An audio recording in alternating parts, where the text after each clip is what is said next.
எஸ்வின் SK YouTube சேனலுக்கு உங்கள் அனைவரையும் அன்புடன் வரவேற்கிறேன். இதுக்கு முன்னாடி நடந்த கிளாஸஸ்லாம் பார்த்தீங்கன்னா கிளாஸஸ் என்னென்ன நடந்துச்சுன்றத அந்த பகுதியில் நம்ம டிஸ்கிரிப்ஷனில் கீழே கொடுத்துருக்குறோம்.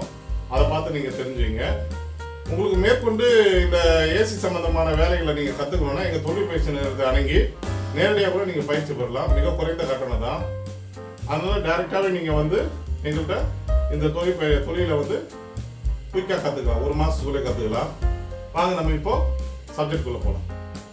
இன்றைக்கி நம்ம பார்க்க போகிறது என்னென்னா கம்ப்ரஸரோடைய ஒயரிங். அதாவது ஒரு கம்ப்ரஸரை வந்து எப்படி தனியாக ஓட்டி பார்க்கணுன்னா ஒயரிங் கொடுத்து பார்க்குறத இன்றைக்கி நம்ம பார்க்க போகிறோம். ஸோ இது பார்த்திங்கன்னா இதோ தான் வந்து ரோட்ரி கம்ப்ரஸர். ரோட்ரி கம்ப்ரஸர் பார்த்திங்கன்னா 2 லைன் சொன்னோம் இல்லையா. ஒன்று வந்து இது வந்து செக்ஷன் லைனு, இது வழியாக தான் கேஸ் வந்து உள்ளே போகும்.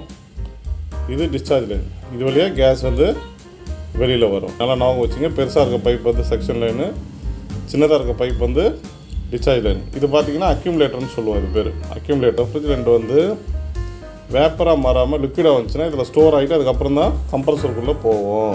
அதுக்காக தான் இந்த அக்யூமுலேட்டர் நமக்கு யூஸ் கொடுத்துருக்காங்க. அதுவும் இல்லாமல் இதை மஃப்ளர்னு கூட சொல்லுவோம். சவுண்டு நாய்ஸையும் கம்ப்ரஸரோட நாய்ஸையும் கம்மி பண்ணோம். இப்போ இதுக்கு மேலே பார்த்தீங்கன்னா டெர்மினல் பின் சொன்னோம் இல்லையா, CSR மொத்தம் 3 விதமான டெர்மினல் பின் வருது. ஸோ இந்த லைன் நீங்கள் தப்பாக கொடுத்துட்டிங்கன்னா கம்ப்ரஸர் கரெக்டாக ஓடாது. ஸோ அந்த நம்ம டெர்மினல் வந்து கரெக்டாக அதில் கொடுத்துருக்கோம். அந்த மாதிரி நம்ம போட்டு கொடுத்துக்கணும். ஸோ இப்போ இந்த டெர்மினல்லேருந்து 3 ஒயர் வருது இல்லையா. இப்போ ரன்னிங்கும் ஸ்டார்டிங்கும் நேராக நம்ம எங்கே எடுத்துகிட்டு போயிட்டு நேராக கெப்பாசிட்டியில் கொடுத்துடணும். ஸோ கெப்பாசிட்டியில் பார்த்தீங்கன்னா இது ஸ்டார்டிங்கு, இது ரன்னிங்கு. காமன் ஒயர் பார்த்தீங்கன்னா நேராக நியூட்ரல் எடுத்துகிட்டு போய் கொடுத்துடணும்.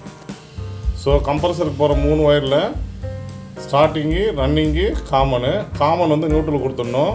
ஸ்டார்டிங்கும் ரன்னிங்கும் நேராக கெப்பாசிட்டருக்கு வந்துடணும். இந்த கெப்பாசிட்டியில் பார்த்தீங்கன்னா எப்போவுமே வந்து ஸ்டார்டிங்கோடைய ஒயர் வந்து ஸ்டார்டிங்கோட ஒயர் கெப்பாசிட்டியில் டெர்மினலில் தனியாக தான் இருக்கணும். இந்த ரன்னிங் ஒயருக்கு நேராக ஃபேஸை கொடுக்கணும். ஸோ இந்த ரன்னிங் ஒயருக்கு நேராக நம்ம ஃபேஸை கொடுக்கணும். கரெக்டாக பார்த்துங்க. 2 ஒயர் கொடுத்துக்கும்போது ஸ்டார்டிங் எப்போவுமே தனியாக தான் இருக்கணும்.